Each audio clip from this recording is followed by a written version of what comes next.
네, 안녕하세요. 8월 15일 금요일입니다. 이제 어제 수익률을 보시면은요.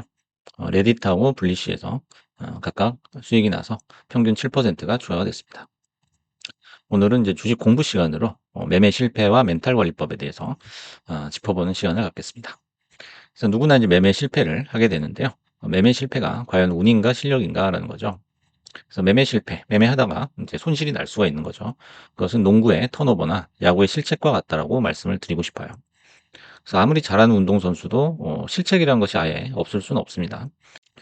하지만 잘하는 선수의 특징은 쉬운 실수를 자주 하지 않는다라는 거죠. 그래서 주식을 하면서 기대치가 혹시 너무 높진 않은지 한번 점검을 해봐야 된다는 거죠. 그래서 너무 완벽하게 주식을 하려고 하면 굉장히 스트레스를 받을 수밖에 없다는 겁니다. 예를 들어서 내가 들어간 종목은 무조건 오를 거야. 또는 나스닥이니까 무조건 오를 거야. 이런 생각은 버려야 된다는 거죠. 오늘 이제 주식시장에서 거래대금 상위 종목 중에서 등락률 최하를 기록한 주식이 있어요. 이게 이제 코이어런트라는 주식인데요. 이 주식이 뭐 펀더멘털이 나쁘진 않아요. 그리고 최근에 어떤 차트 흐름도 좋았고요.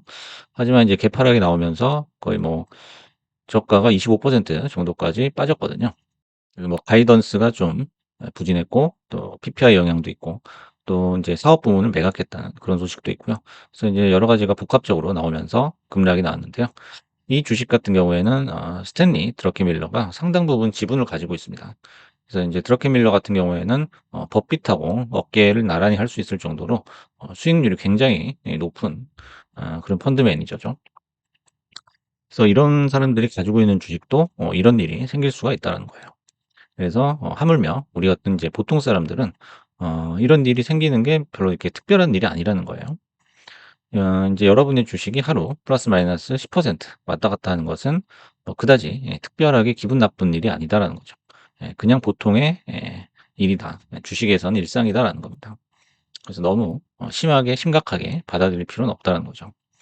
그래서 주식의 변동성이야말로 주식의 본질이다라는 겁니다. 그래서 이 변동성을 활용할 방법을 연구하는 것이 우선이다라는 거죠. 그다음에 이제 매매 실패의 케이스를 한번 세 가지로 정리를 해 봤습니다. 첫 번째 케이스가 인제 의외로 가장 많이 나오는 경우인데요.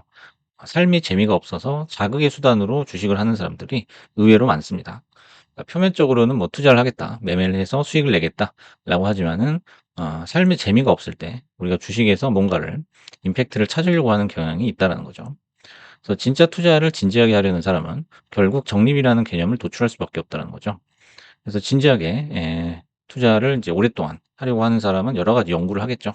그래서 그 연구 끝에 나오는 거는 결국에는 '적립식 투자밖에 없다.'라는 그런 개념을 결론을 도출할 수밖에 없다는 거죠. 그래서 당장의 도파민이나 자극이 필요해서 이걸 재미로 하면 또는 이제 포모가 와 가지고 남들 다 돈을 버는데 나만 못 버네 해 가지고 뒤늦게 이제 무리를 해서 들어가게 되면 실제 삶이 재미가 없어지는 정말 아이러니한 일이 생기고 만다는 거죠. 그래서 이런 케이스를 조심을 해야 되겠고요. 두 번째는 미련을 떨치지 못해 일어나는 사고입니다. 사고라고 하는 거죠. 그래서 사고는 미연에 방지를 할 수가 있겠죠, 조심하면. 하지만은 사고가 기어이 난다는 거죠. 그래서 어떤 이제 케이스냐. 그놈의 본전 때문에 2 배, 3배 기분 상한 일이 생긴다는 거죠. 그래서 보통 우리가 본전에 오면 본전 가까이 오면 본전 딱 오면은 팔아야지. 아니면 본전 넘어서면 쪼끔이라도 수익을 내고 팔아야지. 이런 생각을 아마 대부분 하실 거예요. 하지만은 그 본전선 딱 턱 밑에서 미끄러지는 다시 내려가는 아마 그런 경우를 많이 보셨을 겁니다. 왜냐하면 이제 본전선 가까이 오면 나뿐만 아니라 대부분의 사람들이 본전이 거기거든요. 그래서 우리가 이제 그 손실이 났을 때 만약에 손절을 결심했다면은 본전 가까이 왔을 때 마이너스라도 바로 끊어 줘야 된다는 거죠. 그리고 인제 이번만큼은 그다음에 이번 한 번 요런 것도 인제 좀 좋지 않은 사고를 발생시키는 케이스죠. 우리가 인제 몰빵 베팅을 할 때 저번에는 좀 손실이 컸지만 이걸 복구하기 위해서 마지막으로 한번 몰빵을 해 보자. 이번 한 번만이다. 이런 인제 생각을 가지는 경우가 많아요. 그래서 몰빵 베팅을 할 때는 갑자기 인제 자기 합리화를 하게 되는 거죠.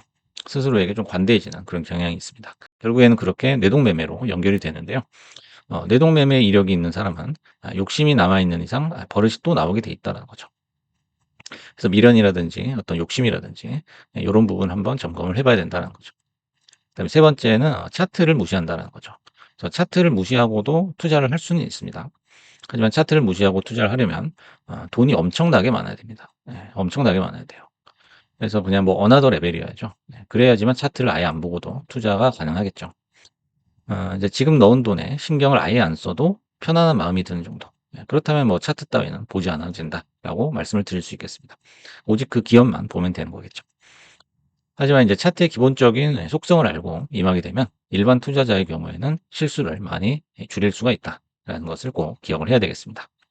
그렇다면 이제 매매 실패를 줄이는 구체적인 팁에 대해서 세 가지로 한번 정리를 해봤습니다.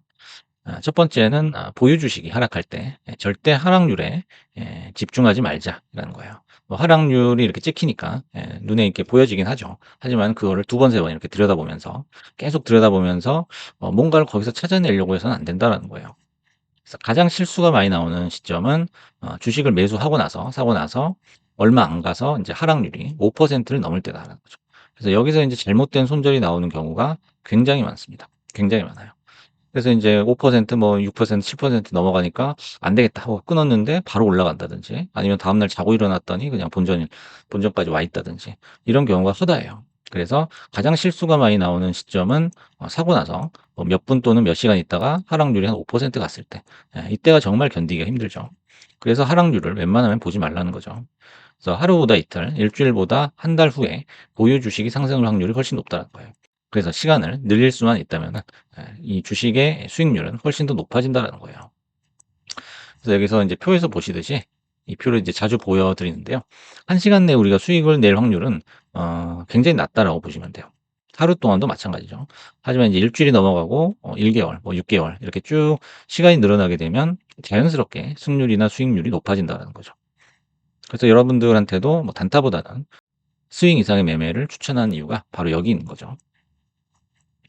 그래서 하락률에 찍힌 그 숫자보다 차트 전체의 그림을 사진을 찍듯이 머릿속에 넣어라라는 거죠. 그래야지만 장기 보유에 유리하다는 거죠. 그래서 이제 하락률 뭐 5자만 찍혀도 마이너스 5자만 찍혀도 엄청나게 그 심장에 타격이 옵니다. 하지만 그 차트 전체의 그림에서 보시면은 뭐 얼마 변하지도 않았어요, 차트가.